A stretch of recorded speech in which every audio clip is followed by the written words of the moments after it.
diri kami masing-masing. Saya Prasbar Istina dulu NPM 1901060105. Saya Siti Yolanda NPM 1901060083. Saya Adriana Harianja NPM 1901060094. Nama saya Titi Kartikulan NPM 1901060085. Nama saya Yustika Padrosi NPM 75. Baik teman-teman, sebelum kami memulai presentasi kami, alangkah baiknya kita bersifat kondusif ya, jangan ada ribut. Terima kasih teman-teman.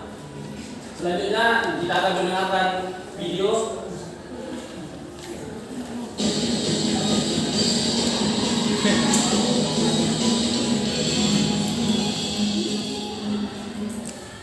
Sekarang memantau dengan rupiah terbaik dalam investasi dan pembukaan perdagangan pagi hari ini. Kita lihat bagaimana rupiah menguat 0,28% di 14.649. Bank Indonesia sendiri memang sebagian mencatatkan pada 23 Mei 2022 nilai tukar rupiah terdepresiasi 1,20% bila dibandingkan dengan posisi akhir April 2022. Untuk BI juga menyebut melemahnya mata uang Garuda ini sebenarnya disebabkan oleh engkangnya observasi dari pasar keuangan dunia atau makin agar modal asing keluar sejalan dengan meningkatnya aktivitas pasar keuangan global. Namun, nilai tukar rupiah tetap diprediksi menguat dan terbukti pagi ini menguat 0,8% di 14.649 karena kondisi fundamental ekonomi Indonesia tetap baik, terutama oleh lebih rendahnya defisit transaksi berjalan dan supply falas dari korporasi yang terus berlanjut. Dengan posisi ISG pada perdagangan sesi pertama pagi ini kita akan pantau dari perdagangan perkiraan. Pagi ini ISG terkoreksi 0,24% di 6.897. Ya, investor sepertinya memang masih menantikan pidato The Fed pada Rabu pagi ini terkait dengan proyeksi ekonomi. ISG memang dari sejumlah analis diprediksi bergerak di rentang 6.700 hingga 6.930. Bahkan ISG berpotensi akan menembus 7.000 lagi jika pidato The Fed berhasil menenangkan pasar. Namun jika terjadi sebaliknya maka diperkirakan ISG lanjut koreksi. ISG hari ini akan memprediksi menguat dalam rentang pergerakan 6.900 hingga 6.975. Pergerakan pasar adalah diperoleh dari adanya Reserve Federal Automated Committee (FOMC) meeting dan tujuan stabilitas keuangan Bank Sentral Eropa.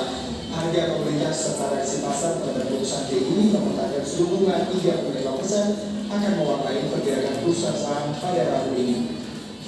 Selanjutnya kita pantau bagaimana pembukaan bursa saham Asia Pasifik pada pagi hari ini.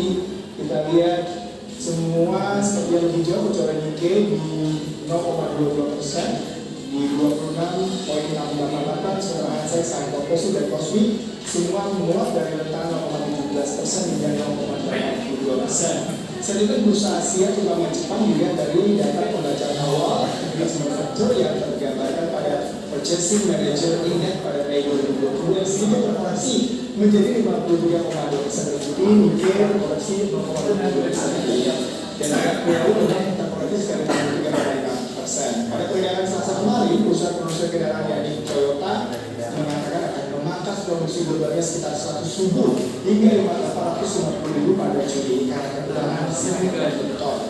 Saham pembuat mobil Jepang juga turun 0,56%. Kekhawatiran inflasi ditutup pada beberapa bulan terakhir ketika Tiongkok menerapkan penguncian wilayah lockdown untuk menahan penyebaran COVID-19 menambah ketegangan pada rantai pasar. Ya, kita lihat bagaimana pertumbuhan bursa Eropa pada Selasa waktu setempat. Bursa Eropa semua terkoreksi euro, FTSE, DAX, CAC terkoreksi 1,66% hingga 1,64%. Jadi semua melemah pada Selasa waktu setempat karena investor dibagi kekhawatiran resesi ekonomi. Saat ekonomi bursa Eropa turun 2,5% setelah perusahaan media sosial Amerika Serikat memproyeksikan penurunan pendapatan dari pemutusan hubungan kerja di perusahaan medis Eropa karena dan korelasi. Di sisi data Purchasing Manager Index atau PMI saudara Eropa euro pada bulan Mei berada di 65,8, sedikit di atas perkiraan dalam pemeriksaan di seluruh benua Barat tapi tertekan. Dan kita lihat bagaimana penutupan perdagangan bursa saham Amerika Serikat pada Selasa sore waktu setempat yang membuat hanya berjauh di 0,15% di 31,2 S&P, Nasdaq dan NYSE semua melemah. Nah, memang untuk fix pada salah satu tempat belum Indonesia yaitu S&P 500 dan Nasdaq itu merosot ya, ini imbas dari data Amerika Serikat yang lemah. Pelaku pasar mengkhawatirkan langkah Presiden Fed untuk menekan inflasi tinggi yang mungkin mendorong ekonomi Amerika Serikat ke dalam resesi. Karena kita tahu Washington dalam 2 pekan terakhir benar-benar tekan turun polos kebijakan Fed dan beberapa sebagainya.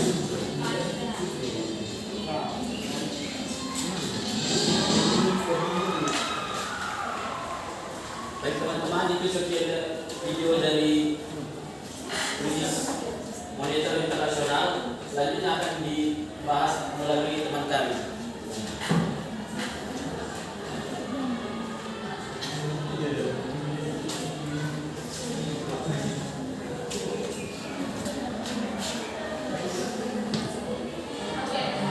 Kita masuk ke pembagian sistem moneter internasional. Nah, sistem moneter internasional ini adalah suatu pengaturan atau suatu kesepakatan antar negara atas nilai tukar masing-masing terhadap negara-negara lainnya, terhadap mata uang lainnya. Nah, standar ekonomi internasional ini dikenal dengan suatu sistem atau digunakan dalam suatu negara tersebut untuk saling bekerja sama atau saling berhubungan satu antar negara lainnya. Nah, itulah yang disebut dengan sistem moneter internasional. Nah, sistem moneter internasional ini dapat diartikan juga kebijakan yang terdiri dari instruksi, praktik, peraturan, dan mekanisme yang menggunakan atas nama nilai tukar terhadap yang ditukarkan atas nilai mata uang lain terhadap atas nilai tukar negara lain. Jadi sistem pengaturan keuangan ini dikenal secaranya itu banyak beberapa metode-metode dan membuat pembayarannya itu dilakukan secara banyak pengembangan atau formasi dari masa ke masa. Nah, contohnya seperti laporan keuangan. Nah, suatu sistem laporan keuangan ini juga dia berkembang itu ada penyebabnya. Penyebabnya itu terjadi atas pengaruhnya atau keadaan suatu sistem ekonomi yang terjadi saat ini. Nah, jadi suatu kemampuan sistem moneter internasional ini dapat diartikan sebagai suatu terhadap mata uang yang antar negara suatu negara tersebut. Nah, kita masuk ke cara melakukan pembayaran internasional. Nah, cara melakukan pembayaran internasional ini adalah suatu proses pinjaman dari pihak lain terhadap pihak lainnya juga, yaitu antara kedua pihak tentunya. Nah, jadi untuk menyelesaikan utang piutang ini harus ada melakukan cara-cara metode pembayarannya. Nah, ini kan bisa kita lihat ini sekarang uang tunai. Nah, yang pertama itu uang tunai. Nah, uang tunai ini pembayarannya itu dilakukan secara dua pihak, yaitu eksportir dan importir. Nah, sedikit ku jelaskan eksportir ini dan importir ini. Contohnya eksportir ini dari pihak luar, contohnya dari negara lain. Nah, pihak importir ini adalah pihak dalam, misalnya dalam negara kita. Nah, ini melakukan pembayaran ini kedua belah pihak dan tidak saling percaya satu lain, maka butuhnya saling kepercayaan. Nah, contohnya ini kamu dari eksportir. Nah, contohnya dari negara Amerika. Nah, saya misalnya sebagai importir. Nah, itu saya melakukan pembayaran. Contohnya misalnya saya meminjam uang pada pihak eksportir. Nah, saya melakukan pembayaran terhadap eksportir, tapi nilai mata uangnya itu bisa melalui mata uang negara saya dan begitu juga sebaliknya. Jadi kalau misalnya melalui pihak lain, eksportir itu melakukan peminjaman terhadap importir, melakukan itu pembayarannya itu dilakukan oleh nilai mata uangnya itu sendiri. Nah, kita masuk ke dua pembayaran kemudian. Kenapa dibilang pembayaran kemudian? Maksudnya ini antara pembayaran terhadap eksportir dan importir ini tidak saling percaya. Maksudnya tidak saling percaya antara satu dengan yang lain. Makanya dibilang ibaratkan pembayaran kemudian ini jika barang sudah sampai maka disitulah proses pembayaran tersebut. Contohnya nih saya tadi kan pihak dari importer dan kamu nih eksportir. Nah, saya memesan barang dari kamu. Jadi misalnya saya melakukan pembayaran, ya tunggu dulu saya terima barang ini di tangan saya baru saya melakukan pembayaran gitu. Ya ibaratkan COD, bayar di tempat. Nah, kita masuk ke kompensasi pribadi. Yang dimaksud dengan kompensasi pribadi ini itu ibaratkan pembayaran yang dilakukan dari warga negara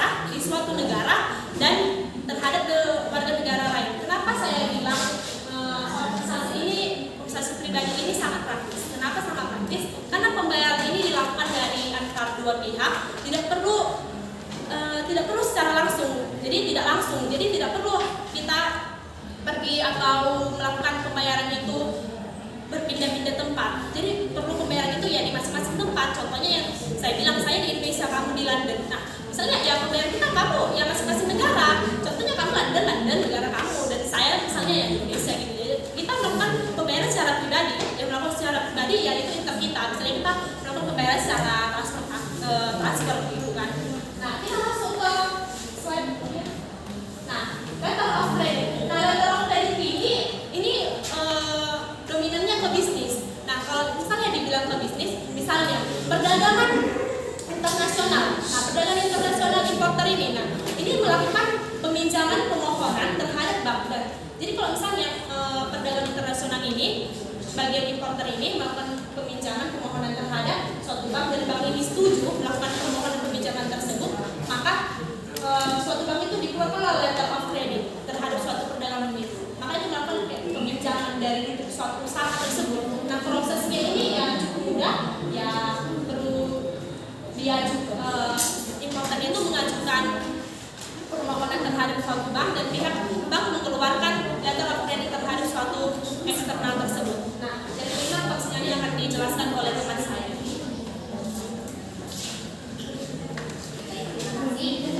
Selanjutnya konsiasi. Nah, konsiasi ini seperti produsen menitipkan barang kepada perusahaan dagang dan kemudian produsen akan mendapatkan imbalan dari barang yang mereka titipkan gitu.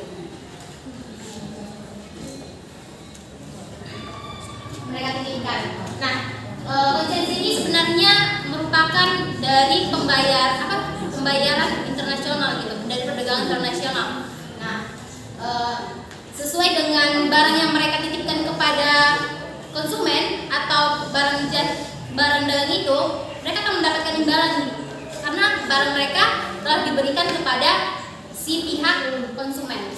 Nah, selanjutnya vessel ini merupakan pembayaran internasional yang telah lama digunakan. Nah, vessel ini termasuk sangat mudah gitu, sangat mudah. Kenapa saya katakan mudah? Karena dapat dilakukan di dalam negeri dan di luar negeri. Nah, kemudian vessel ini ketika saudara mempunyai vessel, kalian itu untuk melakukan transaksi penerimaan uang atau pengiriman uang, kalian tidak perlu lagi membawa rekening bank. Itu makanya sangat mudah dan keuntungan vessel ini sangat mudah. Oke, Bang, selanjutnya Bang, emas. Nah, di sini emas. Kalian tahu kan emas itu kayak mana bentuknya? Tahu dong, ya kan? Tahu. Nah, emas ini merupakan alat transaksi yang sama dengan uang tunai. Kenapa saya katakan yang fungsinya sama dengan uang tunai? Kenapa saya katakan? Karena pada zamannya emas ini sangat berarti penting gitu. Nah, tapi hal perlu yang kalian perhatikan, saat kalian melakukan transaksi, berat emas ini harus sama dengan nilai harga jual yang mau kalian jual gitu. Nah, selanjutnya cek. Nah, di sini kita pasti pernah mendengar kata cek gitu kan. Cek itu kayak selembar gitu loh, tau kan? Selembar gitu. Nah, cek ini sangat mudah digunakan saat kita nggak perlu lagi, contohnya itu bawa uang banyak gitu, cukup membawa kertas aja gitu. Kenapa? Sangat aman gitu loh. Karena apa? Karena di sini kita langsung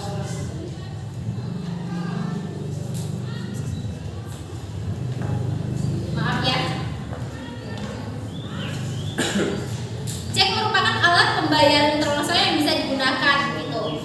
Ketika melakukan pembayaran dengan cek, importir akan memberikan cek kepada eksportir dengan bank yang sudah dipilih di negaranya. Nah, cek ini kalian kasih ke eksportir sesuai dengan bank si eksportir. Oke? Nah, selanjutnya itu PayPal. PayPal ini yang kita gunakan saat ini, yaitu transfer online. Transfer online itu seperti BRI Mall gitu kan. Nah, ya mobil banking, ya betul mobil banking. Nah, itu yang kita gunakan sekarang. Kenapa? Itu sangat mudah dan sangat aman karena jaringan sudah terdapat di mana-mana gitu. Jadi kalau misalnya kita lagi butuh duit, contohnya saya di Indonesia gitu kan, saya di Indonesia tapi di Indonesia di Jakarta, terus saudara di Pekanbaru gitu kan, saya langsung nggak usah lagi ke bank gitu, cukup melalui HP untuk transfer uang gitu loh, ngerti kan? Nah itulah Pak Iko. Oke, sesi ini Pak. Oke, selanjutnya akan dibahas oleh teman saya.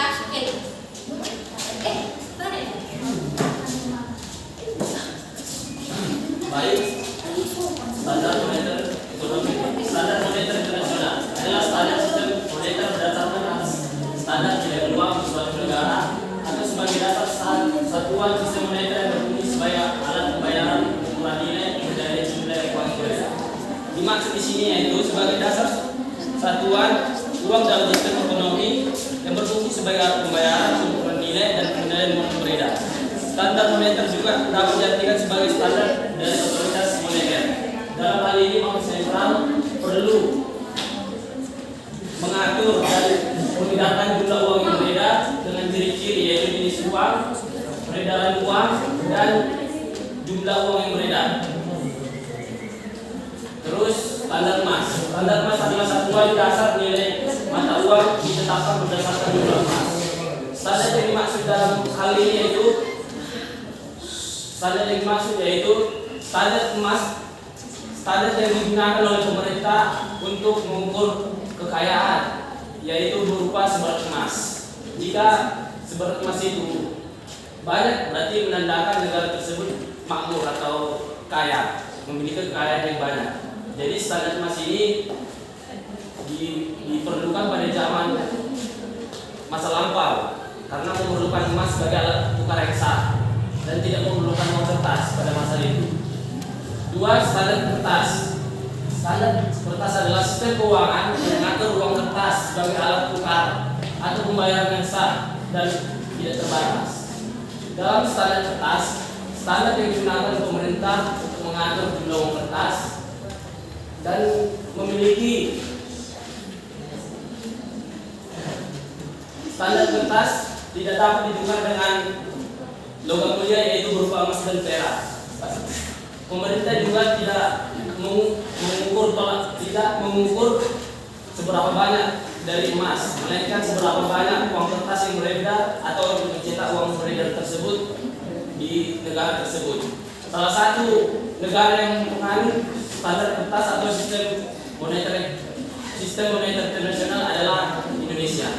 Selanjutnya akan dibahas oleh teman-teman. Baik, saya akan menjelaskan tentang sistem penetapan kurs mata uang. Yang pertama itu free float atau pengembang bebas. Jadi mata uang itu nilainya dibiarkan mengembang bebas menurut kekuatan pasarnya. Jadi di sini pemerintah melakukan penjualan dan pembelian dari kurs mata uang Indonesia itu di kurs mata uang pasar valuta asing.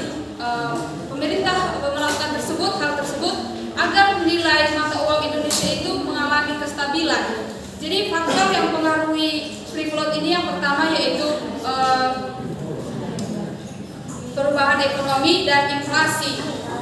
Faktor-faktor tersebut akan mempengaruhi bagaimana free float ini akan mengalami perubahan seperti naik, turun atau mengembangnya valuta asing Indonesia. Namun selain faktor inflasi dan perubahan ekonomi, faktor yang paling utama yang menentukan perubahan dari free float ini adalah berita yang diedarkan oleh instansi suatu negara. Jadi ketika instansi suatu negara tidak mengeluarkan berita mengenai perubahan kurs suatu negara itu, maka perubahan faktor inflasi dan perubahan ekonomi itu tidak akan mempengaruhi valuta asing tersebut. Yang kedua yaitu float yang dikelola atau managed float, yaitu mengambang bebas terkendali. Jadi di sini terkendali berarti ada bank sentral atau pemerintah yang mengendalikan kurs tersebut. Di sini pemerintah melakukan intervensi terhadap kurs mata uang suatu negara lain. Kurs mata uang suatu negara lain dilakukan intervensi karena terjadinya melebihi batas dari kurs yang ditetapkan dari kerjasama negara tersebut. Jadi negara Indonesia melakukan intervensi misalnya kepada suatu negara lain, karena kurs negara tersebut mengalami peningkatan dari titik yang telah disepakati gitu. Jadi Indonesia mengalami penurunan ekonomi karena kenaikan kurs dari negara lain, sehingga pemerintah Indonesia melakukan intervensi kepada negara tersebut agar perekonomian Indonesia mengalami kestabilan dan kurs mata uang negara yang mengalami peningkatan tersebut kembali ke titik stabil. Yang ketiga yaitu kurs tetap atau stabil. Kurs tetap atau stabil ini tetap dikelola oleh bank sentral atau pemerintah. Di sini bank sentral atau pemerintah membuat harga jual nilai mata uang Indonesia. Jadi di sini harga mata uang Indonesia itu memiliki nilai yang akan bila kita menukar ke negara lain itu memang memiliki nilainya khas gitu. Misalnya kita menukar sama dolar, misalnya $1 itu 15 rupiah. Jadi nilai mata uang Indonesia $1 itu adalah 16.000 rupiah. Indonesia melakukan itu agar menstabilkan perekonomian Indonesia dari intervensi dari negara lain, akan melanjutkan kemerdekaan.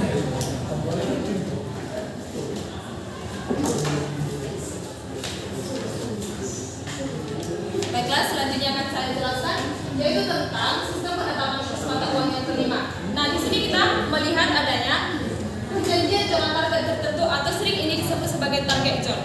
Nah, di sini sistem nilai tukar mata uang di mana bank sentral itu berusaha mempertahankan nilai tukar mata uang yang dimiliki suatu negara tersebut dalam kurun waktu tertentu. Nah, di sini ada beberapa negara sepakat untuk menentukan kurs mata uangnya secara bersamaan dengan wilayah tertentu. Yang selanjutnya itu dikaitkan dengan mata uang lainnya. Nah, sekitar 62 negara dari 162 negara yang terdapat dalam anggota IMF itu mengaitkan nilai mata uangnya dengan nilai mata uang negara lain. Nah, kenapa demikian? Kenapa harus dikaitkan? Nah, karena kan suatu negara itu melakukan adanya ekspor dan impor. Nah, pada saat terjadi ekspor dan impor, di situ kita pasti melakukan pembayaran internasional. Pembayaran internasional itu kita sesuaikan dengan kurs nilai mata uang yang ada di negara tersebut. Jadi harus perlu kita kaitkan. Yang selanjutnya itu dikaitkan dengan indikator tertentu. Nah, di sistem ini nilai kurs mata uang tertentu itu diatur secara intervensi oleh pemerintah supaya tetap menjaga kestabilan nilai mata uang yang ada di negara tersebut. Yang selanjutnya itu dikaitkan dengan kelompok mata uang lain. Nah, sekitar 19 negara mengaitkan nilai mata uangnya terhadap portofolio. Mengapa dikaitkan? Seperti yang saya jelaskan tadi, karena adanya hubungan ekspor dan impor, adanya kerjasama dan perjanjian yang telah kita lakukan ke negara lain. Di sini, di bawah sistem kurs tetap ini, pemerintah atau bank sentral itu menetapkan kurs secara resmi. Kemudian bank sentral itu akan melakukan intervensi secara aktif. Kenapa harus secara aktif? Supaya seperti yang saya bilang tadi, kestabilan nilai kurs mata uang itu tetap terjaga. Baiklah kawan-kawan, sekian hasil diskusi dari kami. Sekarang kami akan menjelaskan tentang studi kasus yang kami bawakan. Nah, ada studi kasus yang kami bawakan yaitu tentang basis mata uang baru pengganti dolar Amerika Serikat. Nah, tiap-tiap negara memiliki hubungan dengan negara lain, sehingga di saat neraca perdagangan suatu negara surplus, maka otomatis neraca pendapatan di suatu negara lain itu akan defisit. Nah, tiap negara menggunakan sistem moneternya sendiri yang memang benar dan berbagai pertimbangan. Namun masih terdapat sistem moneter yang dominan, yakni sistem nilai tukar yang mengambang dengan basis dolar Amerika Serikat. Membiarkan nilai tukar ditentukan oleh kekuatan pasar dianggap hanya menguntungkan para pemilik modal dan tidak menjunjung pemerataan kesejahteraan. Terlebih sistem keuangan Amerika Serikat terbukti tidak cukup kokoh menopang terjangan badai krisis. Nah, sekian hasil presentasi kami, selanjutnya saya serahkan kepada moderator.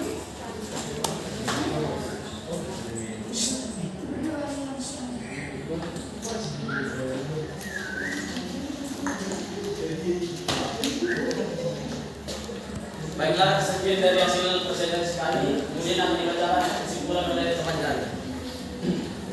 Baik, kesimpulan dari diskusi kami yaitu para ahli beranggapan bahwa uang dan sistem moneter internasional merupakan unsur yang bersifat netral, baik ekonomi maupun politik.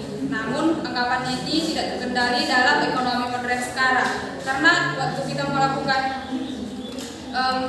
penempatan mata kurs uang dilakukan dengan cara membayar dengan surat wesel, kompensasi pribadi, pembayaran tunai, pembayaran dengan letter of credit, pembayaran kemudian atau rekening terbuka, dan pembayaran dengan konsinyasi. Terima kasih.